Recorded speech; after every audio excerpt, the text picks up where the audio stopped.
Welcome to Like Whatever, a podcast for, by, and about Gen X. I'm Nicole, and this is my BFFF, Heather. Hello.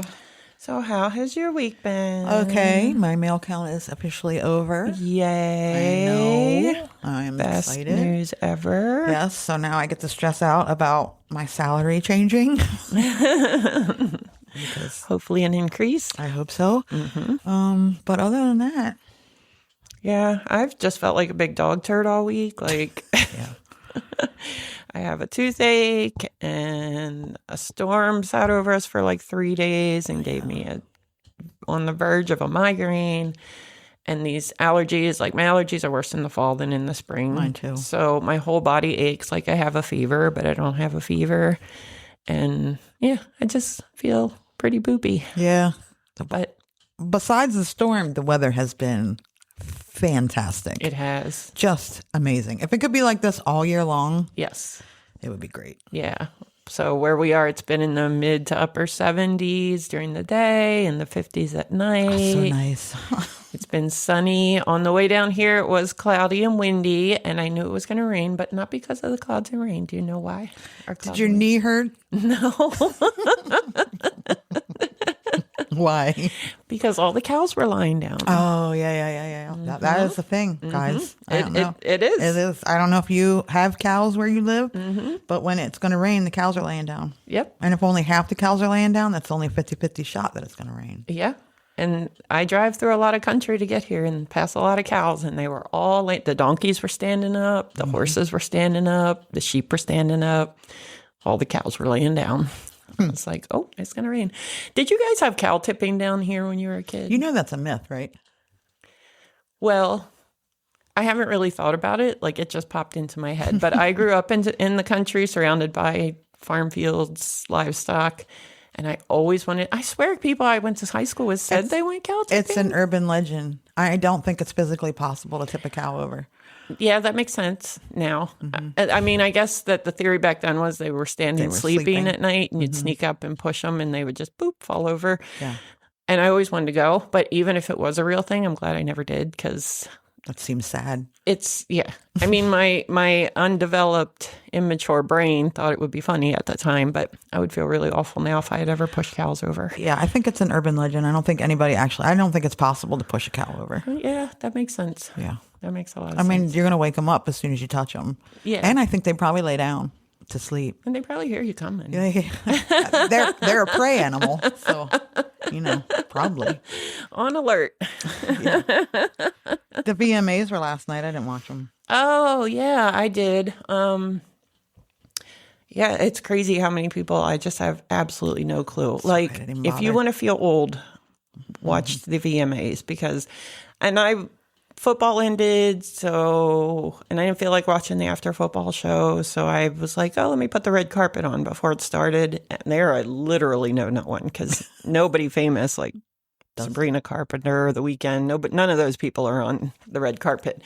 So it's all these little children, and they all act like they're so fancy and so grown, and I'm like, you're just little babies. Yeah. And then they perform, and I'm like, I still don't know who you are. I've never heard that song. I've never heard your name. Never seen your face. So I guess I'm officially old. I think that ship sailed several years ago that you became officially old. Although your new Young Obsession performed. I know. I did see that. I did watch that. Yeah, he was good. And I don't know if have you seen the We Don't Care Club? The lady that does the We Don't Care. She has TikToks, but she also has reels on Facebook. I'll have to send it to you. Okay. But it's this lady, and she does menopause stuff, and it's the We Don't Care Club, and it's like, here's the 10 things that we don't care about today. And it's like, we don't care that we are wearing sweatpants all the time, and we don't care that the chin hair is longer than the hair on our heads, and all this. And I was going somewhere with that. VMAs. No. Young blood. Oh, we don't care that he's way too young and something else, but Oh, she's in love with young blood too. oh, all of them were like that. Was several of them, and I was like, yeah, I don't think I want him to like talk. Yeah. I think he's probably an idiot. Oh, yeah. No offense, young blood. And you're very pretty to look at, but I think. Yeah. I would go very narcissistic. Oh, I'm sure. So when he is talking, it's probably a lot of eye rolling. Yeah. Just be quiet and say you're pretty. Yeah. Yeah. Just let me look at you. Yeah. I don't even want to touch you. No, I just ew. want. Yeah. No. I just want to look at you. Just put your eyeliner on and be quiet. Oh, I thought I had something else something I forgot to mention a week or two ago. I left here after recording. I was driving home, and way ahead of me, there was this little red speck. But I loved them so much back then. I was like, no way. Is that a Fiero? And I didn't even know they were still on the roads. Yeah. So I sped up. I was on country roads. It didn't matter. To catch up to him. And sure enough, it was a cherry red mint condition Fiero. And I was like, wow. I have seen a couple, and they're always red. Did they make them in another color? I feel like they came in black and silver and red. But I wouldn't drive one. No. They explode when they get rear-ended. Well, I mean... that was the whole issue with them. These cars today are just meant to be destroyed anyway. Cars these days are just throwaways. I don't know if we talked about this the last time, but... I don't think that we did, but you're exactly right. I mean, you can't work on it yourself anymore. I was going to change the oil in my own car because I do actually enjoy changing the oil in my car. Like the Jeep, it was super easy because, you don't have to lift it even. But there's like a whole panel underneath that you have to take off first. So it's like not even worth it trying. So I don't know. It's just... I know. I work with... high schoolers graduating and going into careers, and one of the trades, a lot of the more rural kind of kids whose dads worked on cars their whole life, they want to go to trade school for auto mechanics, but you have to be really good at computers and math now to do that. Yeah. And these kids typically aren't good at that. They're good at working with their hands. Right. So yeah, it is weird. It's crazy. It's just... because now they just want you to trade it in on something new, or they don't. Yeah, because they get more money for used cars than they get more profit from used cars than they get from new cars. They're just going to fix whatever's wrong with it at their own cost, and then they'll put it right back out. Yep, and sell it for twice as much as they gave you for it. Yeah. Yeah. Good times. Man, we sound like cranky old ladies today. It's cloudy out, guys. It is. Yeah, the cows warned me on the way down that it's cloudy. It wasn't going to be good. It's windy. I feel like a dog turd. I did drink a chocolate milkshake on the way down. Well, that might be it. It was yummy, though. I bet. Before we dive in, we want to take a moment to acknowledge that September is Suicide Prevention Awareness Month. And we especially want to speak directly to our LGBTQ plus listeners because this year, the 988 Lifeline removed its dedicated LGBTQ plus support option, which is not just disappointing, it's dangerous. So here's the deal. If you're struggling, you are not alone. The 988 Suicide and Crisis Lifeline is still available 24/7. Just dial or text 988 for free, confidential support from trained counselors. And if you're LGBTQ plus and want to talk to someone who gets it, the Trevor Project is here for you. You can call 1-866-488-7386, text START to 678-678, or visit the Trevor Project's Resource Center for chat and support. We'll link both in the show notes. You matter, you're loved, and we're so damn glad you're here. All right. So before we jump into this week, I would like to ask you to like, share, rate, review. Please. Anywhere that you listen or look us up on socials or talking to your friends, anything. Just come on. Well, we have stickers now, guys. So if you want a sticker, you got to email us. Yeah, if you email us, we'll send you a sticker. Hell yeah. Yeah. Definitely. Or message on socials. Yeah. Heather typically handles the emails and I handle the socials. So she works for the post office, so you'll probably get it quicker if you email.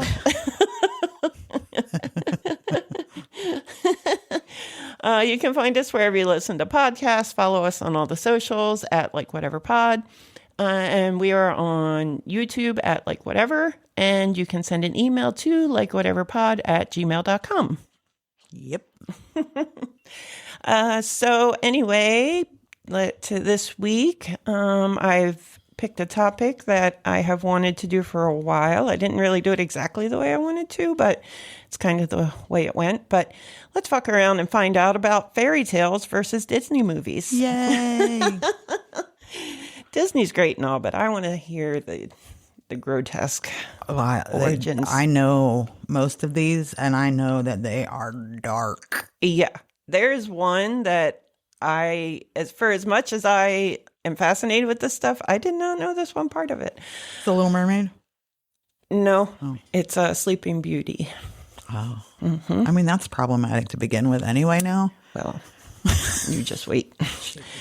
All right. So this week I get my information from culturacolectiva.com. When I saw that, I really thought it was going to be in Spanish, but the ads were, but it was in English, thank goodness, because I got good info from it. Mm-hmm. TheVintageNews.com, EverythingExplainedToday.com, and PopSugar.com. Did not use any Wikipedia this week. Yay. Go me. Yay. All right, let's start with something you might not know. The version of Snow White most of us grew up with, apple, dwarves, glass coffin, and all, has been much older and darker roots than Disney ever let on. The story, like many classic fairy tales, comes from a long tradition of myths, legends, and folk tales that people in Germany and across Europe passed down for centuries, long before anyone thought to write them down. And these stories weren't originally meant for kids.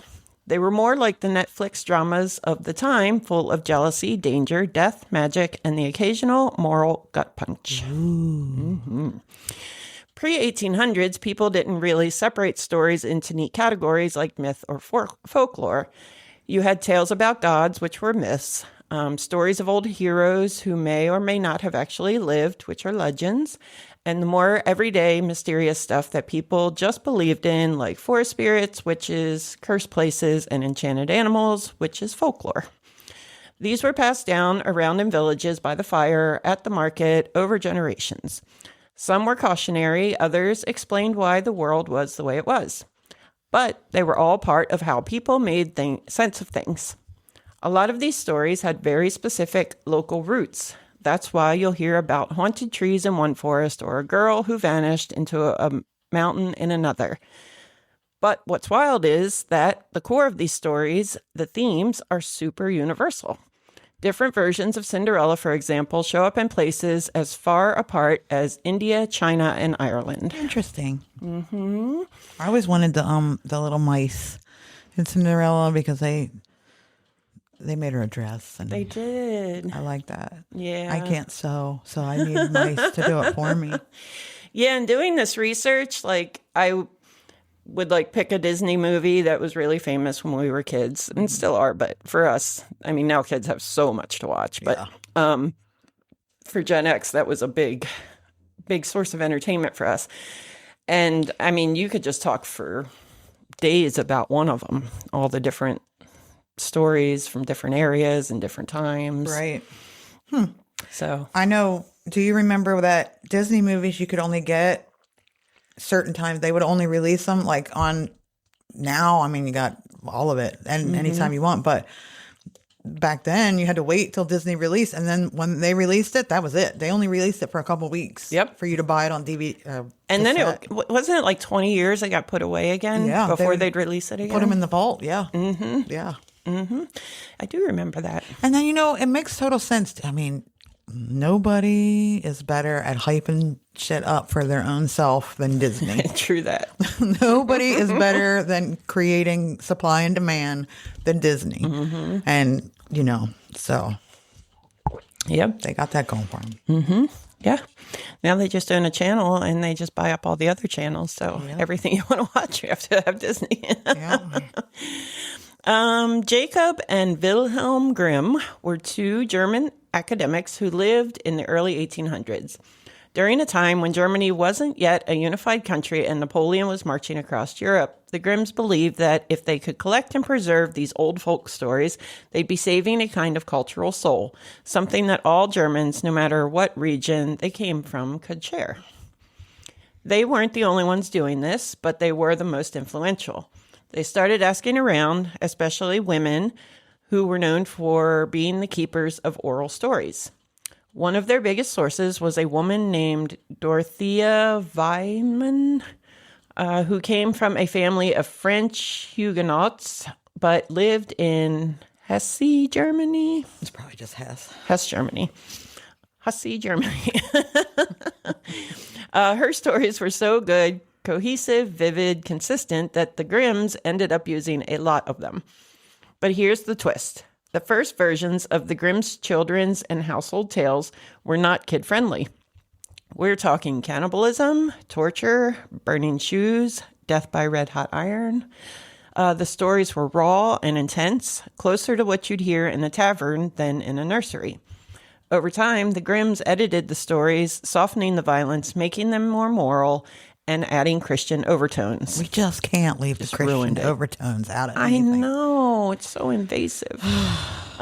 They even started swapping out evil mothers for evil stepmothers, probably because the idea of a cruel mother felt too disturbing for the growing middle-class readership. You know, I have a stepdaughter, and I demand that she calls me stepmonster. And she does. She even addresses cards and stuff as her stepmonster. It probably just hit too close to home, saying that the mothers were evil, but maybe that's my personal story. But anyway. So Snow White, as we know, her first appearance in the Grimm's collection in 1812, but pieces of her story had already existed in German folklore for a long time. There's even an earlier literary version from 1782 called Reicheld, which focuses more on the evil queen's vanity and the magic mirror. And the story of Snow White's actually what got me started on, I mean, I've wanted to do this topic for a while, but I watch a lot of the like History Channel, Discovery Channel stuff. Mm-hmm. And I can't, maybe Mysteries at the Museum, I don't know. But they think Snow White may have been a real person, actually. Oh. Mm-hmm. Yep. But we'll get to that. But that's what got me started on this week and wanting to do this. It starts, as all good fairy tales do, in the winter. Queen is sitting by a window sewing. She pricks her finger and 3 drops of blood fall onto the snow on her ebony windowsill. The sight is so striking, red on white on black, that she whispers a wish. I want a child with skin as white as snow, lips as red as blood, and hair as black as ebony. And eventually she gets her wish. She names the baby Snow White. But the queen dies soon after. Bummer. The new queen takes her place, a beautiful but deeply vain woman with a magical mirror that tells her she's the fairest of them all until one day it doesn't. The mirror names Snow White instead. Enraged, the queen sends a huntsman to kill the girl and bring back her lungs and liver as proof. The huntsman... Why her liver? I get the lungs. Like, why not her heart? Her head. I thought you always brought heads back. How do you prove they were big on beheading people then? Yeah. I don't know. And why do they call it beheading and not deheading? Unheading. Unheading. The huntsman can't do it. Snow White is just a child, so he lets her go and brings back the organs of a wild animal instead. The queen cooks and eats them, thinking they're Snow White's. Maybe that's why she wanted lungs and liver. Maybe she liked lungs and liver, and she knew she was going to eat them. Maybe. I mean, like a rump roast probably Maybe they would were be better. Yeah, and bring me her buttocks. Yeah. Like, bring me the good cut. Like on the ribs. Bring me some ribs and barbecue sauce. There we go. Yeah. Meanwhile, Jeffrey Dahmer of her. A lot of Jeffrey Dahmers in ancient fairy tales. Meanwhile, Snow White flees deep into the forest and finds a tiny cottage where she meets 7 dwarfs. They agree to let her stay if she cooks and cleans and doesn't open the door to anyone. That's creepy. It is. Like, you can stay here, but you have to be our slave. Open that fucking door. You have to be our slave, and no one's allowed to know you're here. Puts the lotion in the basket, or it gets the hose again. Hey, she had a roof over her head. What are you going to do? All right. But the queen figures out she's still alive, and here's where it gets extra folkloric. She tries to kill Snow White 3 times. First, with a tight corset that cuts off her air. Then with a poison... Been there. Then with a poisoned comb. I don't understand how that works. I know.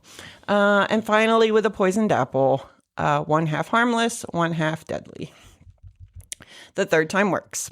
Snow White falls, seemingly dead. The dwarfs can't bear to bury her, so they place her in a glass coffin in the forest, where she lies for a long time, unchanging and preserved.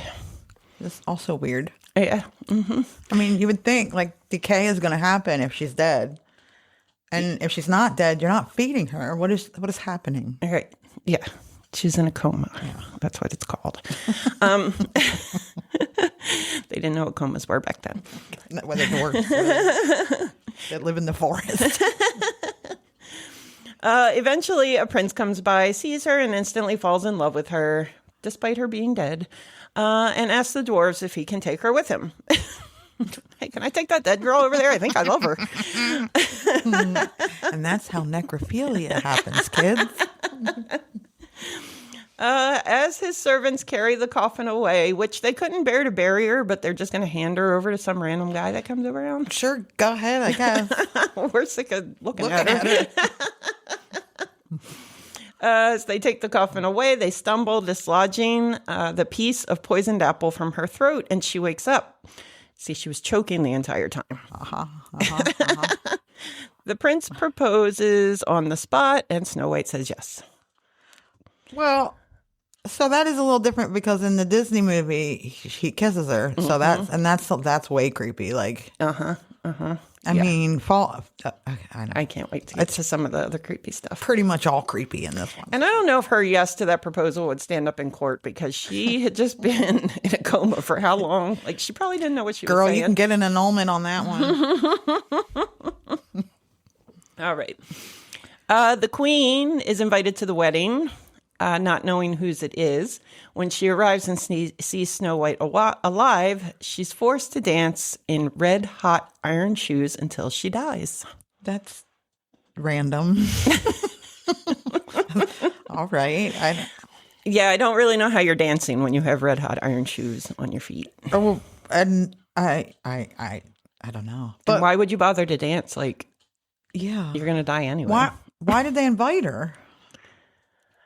Yeah. That's a good question, too. Because Snow White doesn't know who she is anymore because she was choking for she had lacked so much oxygen to her brain. She has amnesia. I mean, I would probably say yes to the prince proposal, too, if I have been living in a cabin in the woods and had to do all the cooking and cleaning and can't open the door. And he comes along and is like, hey, you want to go live in this castle? Lesser of two evils. Yeah. Yeah. All right. So every image is packed with symbolism. Blood on snow, enchanted mirrors, poisoned fruit, death and rebirth. It's a story about envy, survival, innocence, and the long, strange journey from childhood to power. So now, was Snow White a real person? And I feel like I did a lot of research and I feel like what I heard on TV was more informative than what I found, but maybe not. Maybe I just blew it up in my head. But anyway, maybe it's better than I think. I don't know. I do it all the time. Yeah. All right.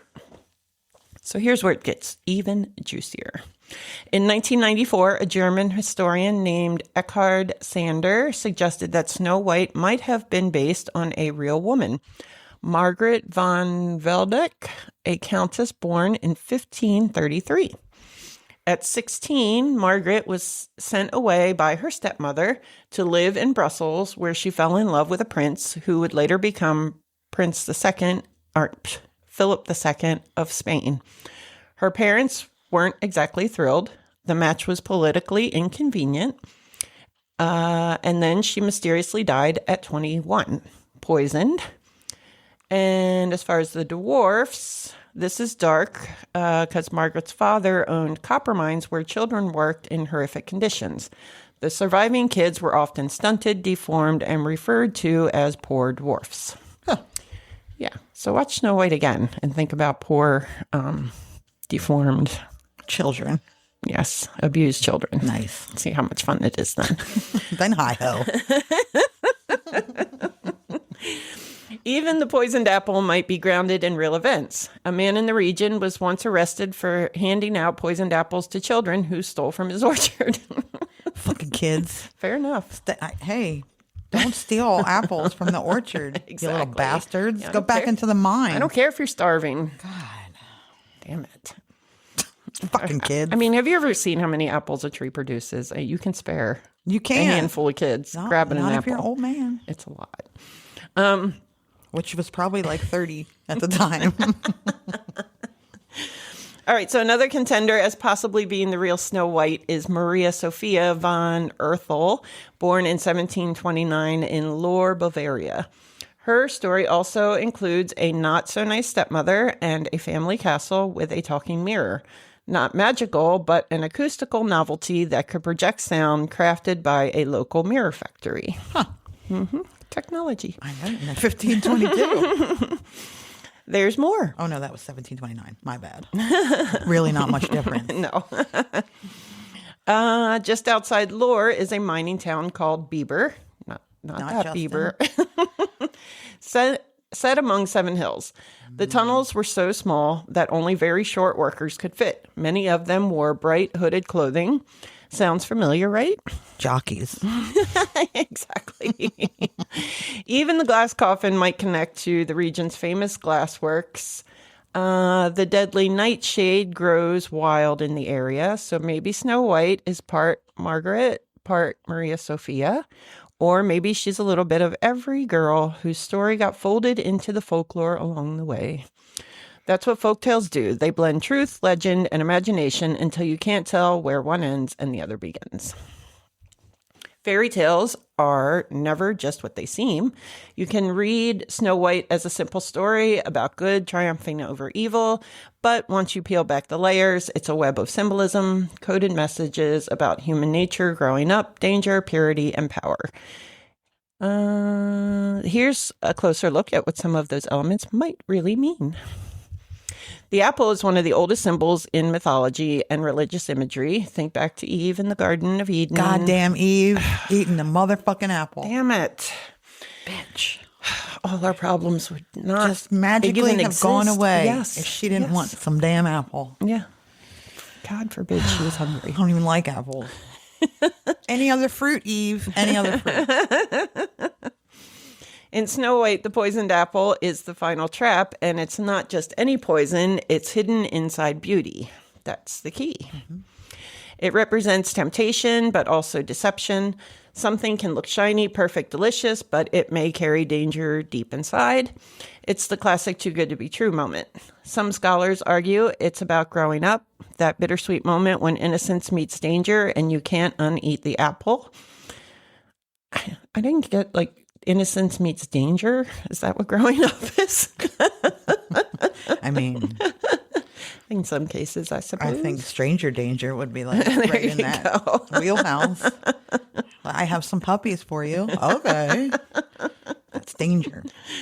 Once you've tasted betrayal or desire, you can't go back. True story. Historian Maria Tater, who has written extensively on the Grimes and fairy tales, suggests the poisoned apple marks the boundary between childhood and adulthood, between naive trust and the knowledge that not everything is what it seems. Wasn't that a bummer when we figured all that out? In the Disney version, the dwarves are named Sleepy, Dopey, Grumpy, Doc, and so on, but in the Grimm version, they're anonymous. Even so, the number 7 is deeply symbolic. It's the number of completeness in many traditions, 7 days of the week, 7 deadly sins, 7 virtues. In that sense, the dwarfs can be seen as representing different facets of the human psyche or even different emotional responses to hardship: joy, fear, anger, detachment, etc. They also serve a practical role. They give Snow White shelter, protection, and a sort of surrogate family / master. Mm-hmm. But they're also transitional figures, not quite children, not quite adults, not quite magical, not quite human. In Jungian psychology. See, I studied psychology. You would think I would know that. What's his name? It's Carl Jung, right? Oh, yeah. Mm-hmm. They could even be seen as archetypes, fragments of the self that support transformation. Snow White has to move through their world before she can find her own. The image of Snow White lying in the glass coffin in the middle of the forest is one of the most haunting parts of the story. She's not dead exactly, but she's not alive either. It's the strange in-between space. Schrodinger's Snow White. The glass coffin is a symbol of suspended time. It preserved her purity, but also traps her. She becomes an object looked at, but untouched. It's often interpreted as a critique of how female beauty is idolized and frozen in time. The story doesn't end until the prince comes and breaks the stasis.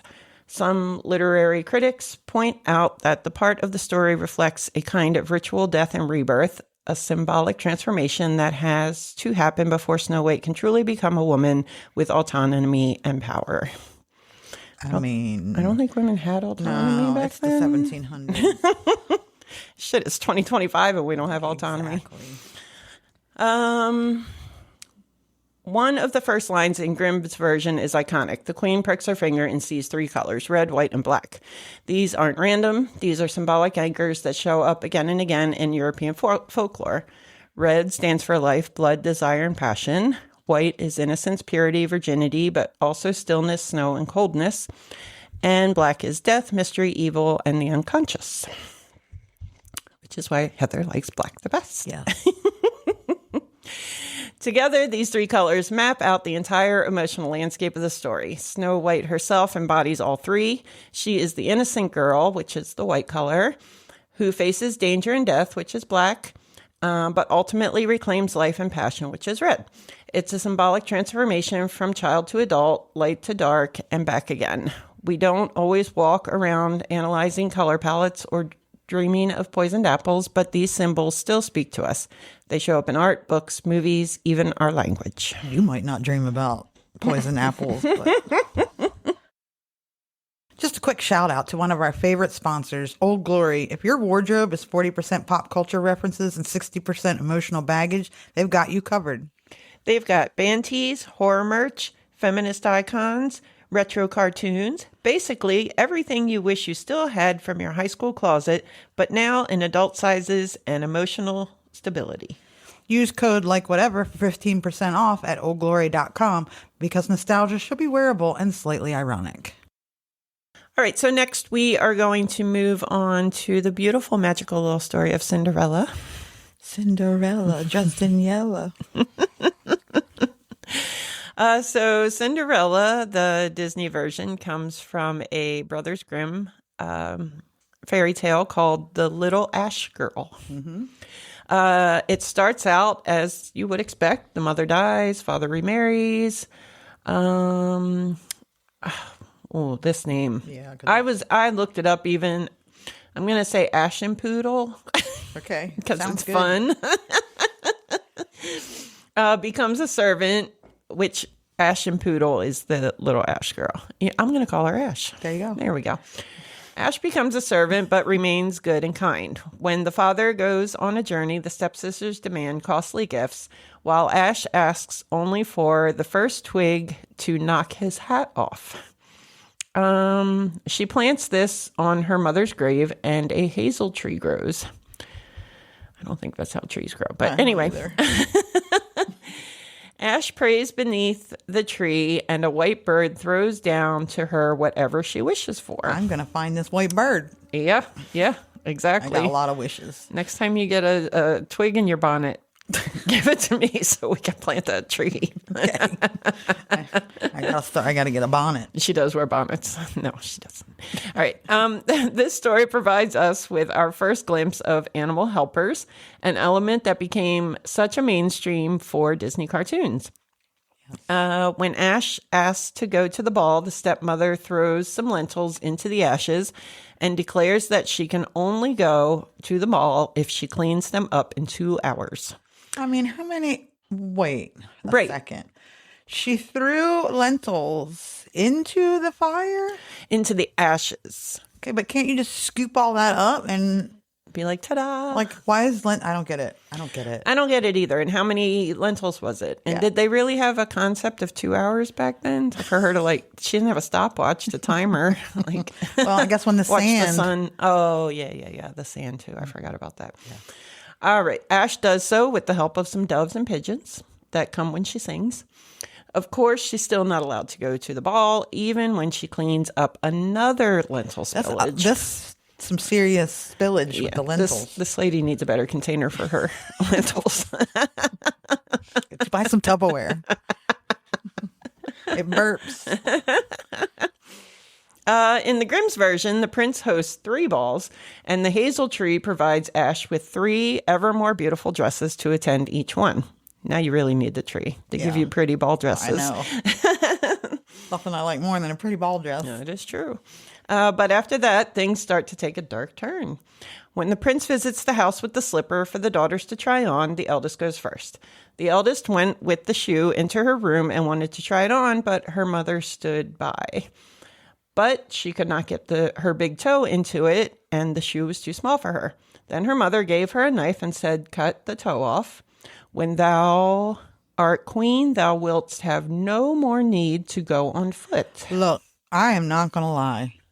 I have seriously considered cutting my toes off For a pair of shoes. And I'm not kidding. I know. I'm not joking. But back then, I mean, gangrene would have been for sure. Again. Yeah.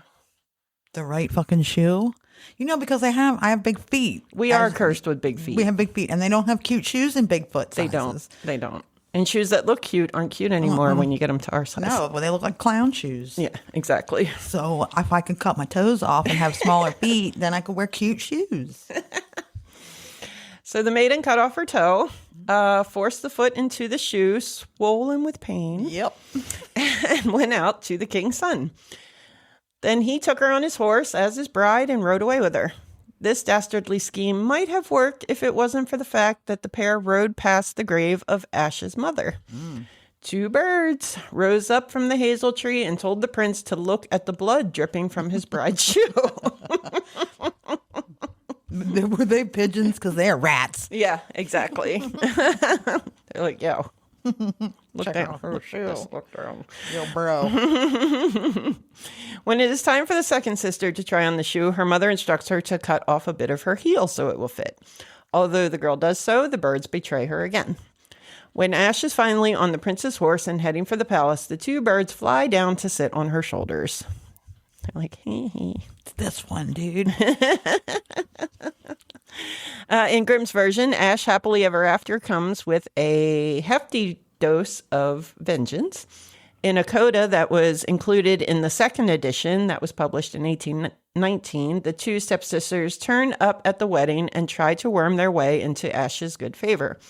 When the betrothed couple went to church, the elder was at the right side and younger at the left. And those pesky pigeons again pecked out one eye of each of them. Oh, rats.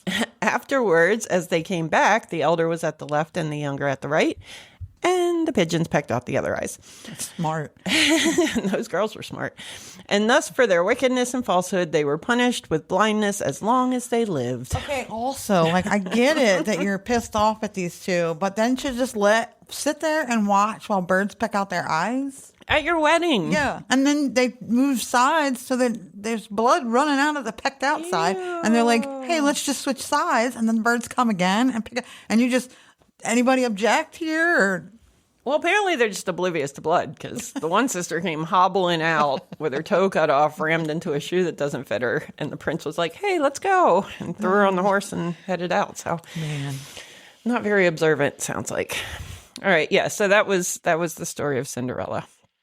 I went into the most depth with Snow White because that was the one I was fascinated with. But this Sleeping Beauty one, Yeah. it's pretty crazy. Yeah. It's also problematic. It is. Yeah. We should probably do a Trigger warning? Yeah.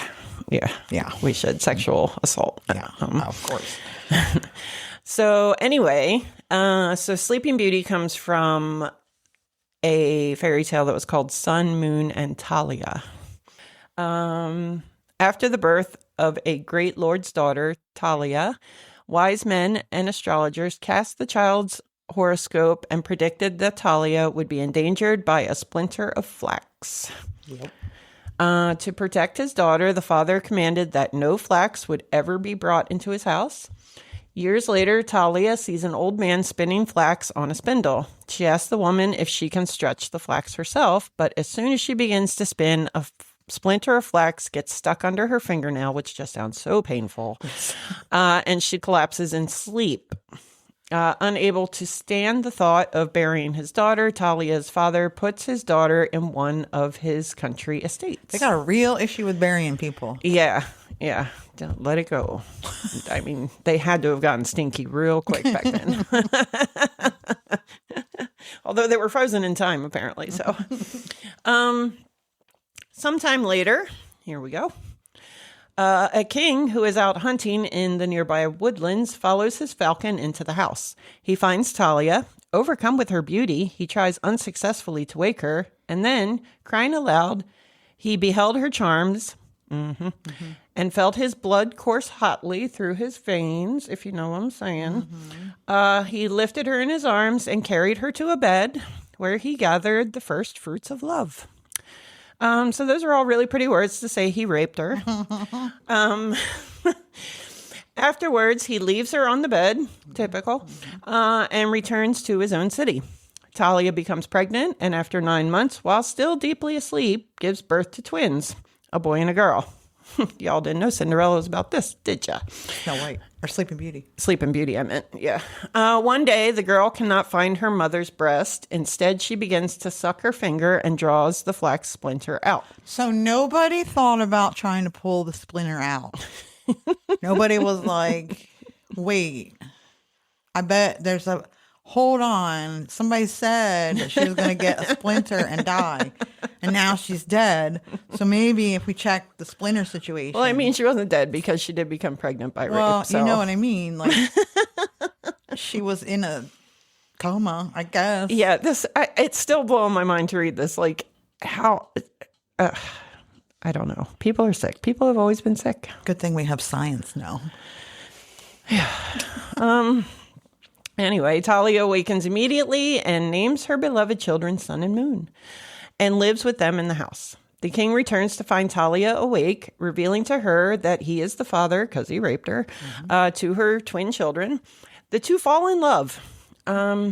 However, the king is already married. Shocker.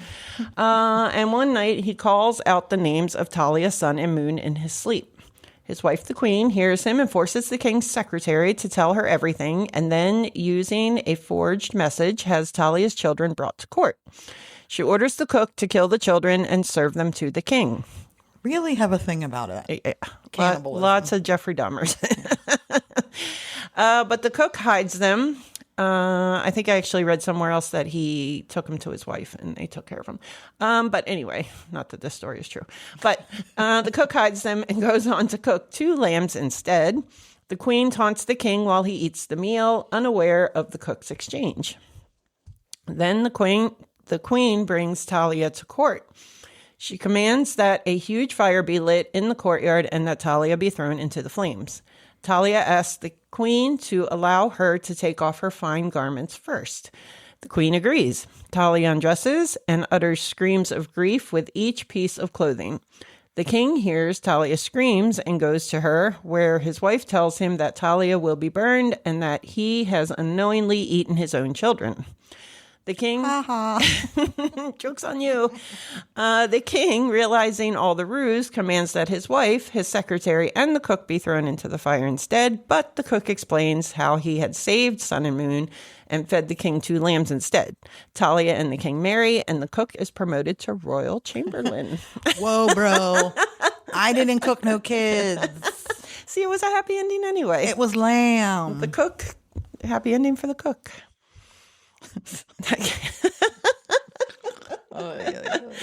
I know, it's so ridiculous. All right. I think this is my last one, and it's your favorite. It is my favorite. Where they walk, where they run. I'm not getting sued by Disney. Where in the sun they play. Remember when your biggest decision was which Lisa Frank folder to bring to homeroom? Well, now it's which handcrafted spirit to sip while doom scrolling your ex's LinkedIn. Introducing Garden State Distillery, where every bottle is grown here, made here, and tastes like New Jersey finally got its act together. Whether you're reliving your mall goth phase or just trying to survive another PTA meeting, Garden State small batch spirits are your new emotional support beverage. Try the bottled cocktails because mixing drinks is for people who still believe in multitasking. Grab some merch so your hoodie can smell like rebellion and rosemary gin. And because you're one of us, use code LikeWhateverPod for 15% off. Garden State Distillery, because therapy is expensive and this tastes better. All right. So, Little Mermaid. You've likely heard the story of the Little Mermaid many times before. And by the way, when you were talking about the releases, I have a memory, and I don't know if it's correct. Didn't you own the Little Mermaid with the phallus I did. castle? Yes. You don't still have it, do you? No, I don't. Yeah. That was pretty crazy because I know it was real because you had it. I saw it. I did have it because The Little Mermaid is my second favorite Disney movie. Next to... Oh. Yeah. I don't think about that being Disney. I forget. I know. I think of Tim Burton. Everybody forgets. All right. It begins with a mermaid longing to explore the human world, a longing that intensifies when she falls in love with a prince. She then exchanges her voice with a sea witch for the opportunity to become human, and though the sea witch nearly ruins everything, ultimately the mermaid gets her happily ever after. So that's the fun story. That's the good stuff. Actually, the Little Mermaid story most of us know and love is a rewrite of a much older, much bloodier fairy tale. In 1837, Danish writer Hans Christian Andersen penned the original The Little Mermaid. It begins similarly to Disney's familiar version, starting out by focusing on a mermaid longing to be with a prince whom she can't reach. But in Andersen's version, the mermaid's trade with the sea witch requires a bit more than her voice. Instead, the sea witch cuts out the mermaid's tongue and gives her a pair of legs, though she warns her that every step she takes will feel like walking on knives. The sea witch also gives the mermaid a terrible ultimatum, telling her that if the prince marries someone else, she'll die the morning after the wedding. Andersen's version also doesn't exactly have the fairy tale ending we're used to. In his story, the prince falls in love with another woman and the mermaid prepares to die. Then, on her last night alive, her mermaid sisters come to her and say they've bargained with the sea witch and sold their hair in exchange for a magic knife. But there's a catch. Always is. In order to survive, the mermaid has to use the knife to kill the prince. Devastated, the mermaid chooses to sacrifice herself instead, which just shows how dumb women are sometimes. Like, seriously, he chose another woman. You were right there. On. Exactly. She jumps into the sea, and by the morning, she's nothing more than sea foam. Wow. Still, after her death, the mermaid meets mysterious airborne beings that tell her that her selflessness means that she has a chance to attain an immortal soul. If she uses her next 300-year lifespan in the spirit world for good deeds, they tell her she'll be welcomed into heaven. Ain't that the way it always is? Fuck that. Yeah. Just send me to heaven. I'll stay as seafoam, thanks. There you go. Exactly. That's nothing bad. No.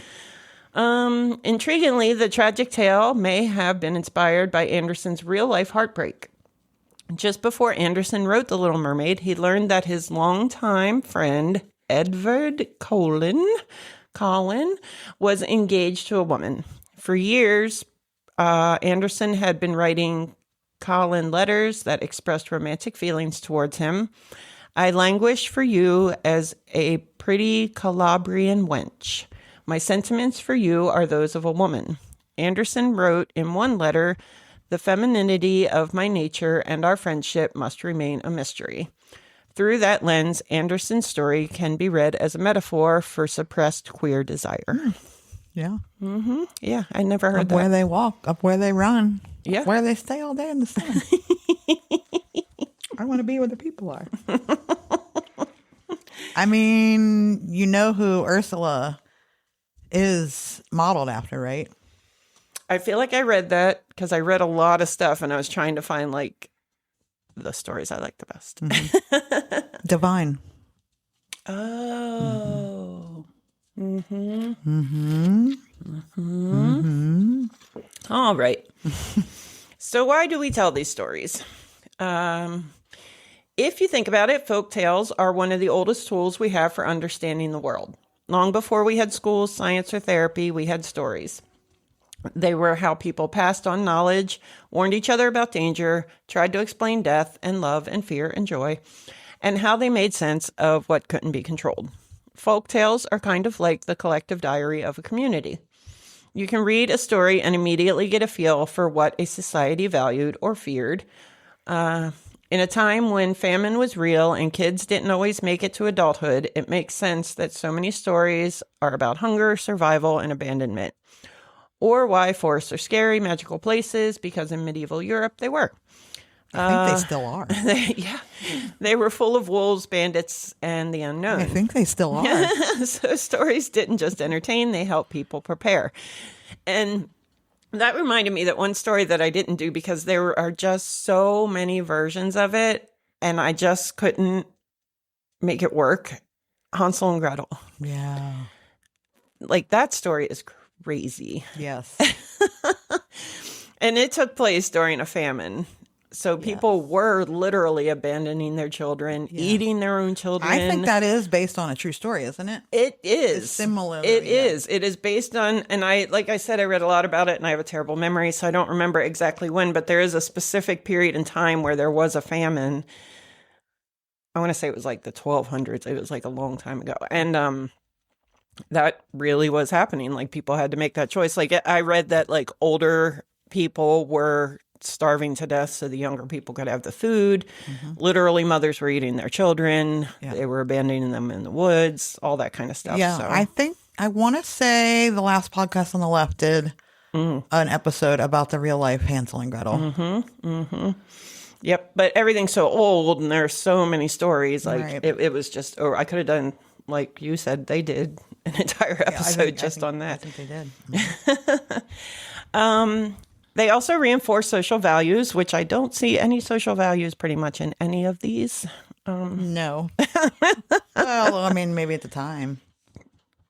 Really? No. Okay. Think of how many fairy tales reward kindness, cleverness, or humility. I mean, I would assume the humility and the kindness refers to the female main characters, but rape? Yeah. So, yeah. And punish the greed or cruelty. These weren't random. They were ways of shaping behavior in a world where religion and custom often ruled daily life. And they weren't just for kids either. Folk tales were shared around fires, in markets, at weddings, funerals, over harvest. They help people bond, reflect, laugh, and sometimes even grieve. In times of instability, war, poverty, migration, stories became a form of resilience, something you could carry with you, something no one could take, a portable piece of identity. That's what made them powerful. And you know what this reminds me of? This is how the Bible was written, but I digress.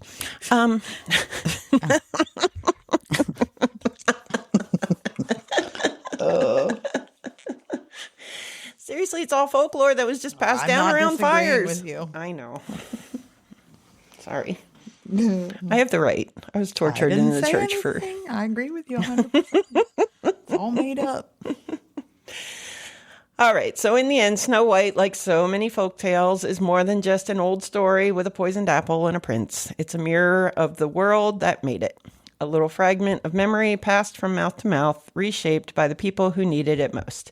Once it was told in hushed voices by firelight. Now it's played out on screens, rewritten in books, reimagined through animation, art, film, TikTokers, and memes. And still, it survives. That's the thing about folktales. They were never meant to stay the same. They evolve because we evolve. The same way oral tradition once adapted to the needs of a community, offering comfort, warnings, laughter, or identity. Our modern retellings do something similar. They stretch the stories to speak to our time. Sometimes we give the prince more agency. Sometimes we question the prince. Sometimes the stepmother isn't evil, just misunderstood. And every version tells us something about who we are now. But the core stays. The fear, the beauty, the hunger, the danger, the fear, or the hope. Let me do that again. But the core stays: the fear, the beauty, the hunger, the danger, the hope. It's all still there, dressed up in new clothes, because we still need stories that help us make sense of the world. We still need myths and magic and moral questions and dark forest and unlikely heroes. Folk tales are proof that Folktales are proof that memory doesn't just live in history books, it lives in stories. And as long as we keep telling them around tables, in classrooms, through poems and movies and bedtime whispers, they'll keep growing with us. Nice. Yeah, so some of you may be wondering, like, how is this Gen X? But seriously, we grew up, and really what I would love to do is, there are just so many. And even if it's just a little rhyme, like Ring Around the Posies is about the Black Death. Exactly. So there's just so much of that under all the things that we still know all the words to, because that's what we did back then. All of them. I mean, Wee Willie Winky. And that's creepy because he's peering in the windows and crying through the locks. It's weird. Yeah, there's so many of them, and it's fun to go back and as an adult now. And another thing I realized through this that you might be interested in, Heather, is one of my Google searches, just trying to do broad searches, was dark fairy tales for adults, thinking that it would tell me like those, but they're actually new fairy tales that have been made for adults. Like It and No, Art the Clown. I hadn't heard of any of them. Because clowns are creepy. They are. Especially John Wayne Gacy, but I mean, he's been popping up lately again. I know. I wonder what's up with that. I don't know what is up with that. I don't know. I do know that the new what the hell is that show? Monsters. What they did? Yes. Where they do a specific. The one about Ed Gein. The thing they did, like Jeffrey Dahmer. Yeah. They do the one, and it's the guy from Sons of Anarchy. Yes. That's what it was. Yes. That comes out October 3rd, by the way. I'm excited. We had to look it up because I could not for the life of me remember the name of that show. I know. I'm sitting over here like Peg from Married with Children is in there. I know. We had to. Yeah, we're getting old. We can't help it. No. I was never a big fan of the older cartoons, I think. My sister absolutely loves Cinderella. Like, just, she almost got to have the Cinderella wedding. Oh. She was supposed to get married in Disney World, and you can get the glass coach, and she was like fully on board on that. Like, and it's hilarious because my sister is not that kind of person. But it is what she has always dreamed of. And you know the dress she wore. Yes. That's a Cinderella dress. Yes. And yeah, but my mom and dad had an accident, so they could not. Right. We could not do that. Yeah. And ironically, Sleeping Beauty was always my favorite. Like, I had the album. I listened to it all the time. My mom loves Sleeping Beauty. Well, she won't if we tell her what it's really about. She probably. But mine was always The Little Mermaid. Yeah. I don't know why. I think I just like mermaids. Yeah. Although it's weird because I don't know if you know that. I think we've talked about this before, that the rich people are eating mermaids. I don't know whether they're Yes. Yeah. They have them in coolers at their parties. Yes. And they do think that the sailors thought manatees were mermaids. Right. But they don't sing. And they don't eat people. And they'd be really chunky mermaids. They are not the sexy little ones. I think they liked them big back then. I don't know.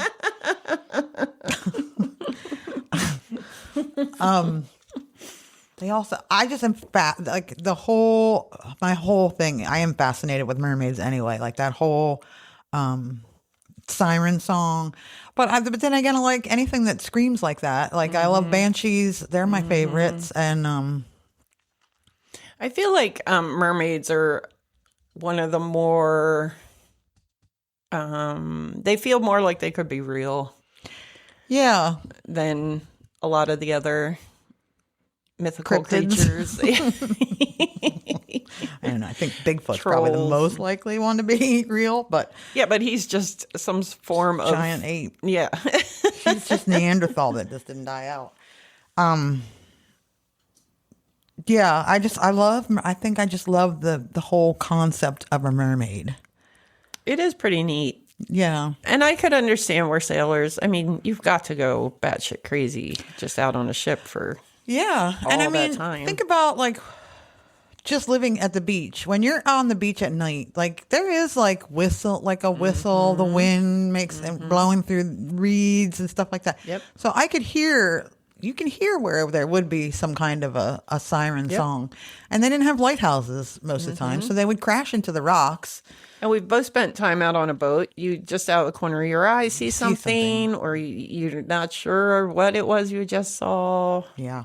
And it's underwater mostly, so you're just seeing a piece of it. So that's another thing. Like the whole earth is so much water, and there's so much shit on this planet in the water that we just do not know about. That like who knows? I mean, obviously there's probably not mermaids down there, but well, not what we think that they are, but no, they're probably that like.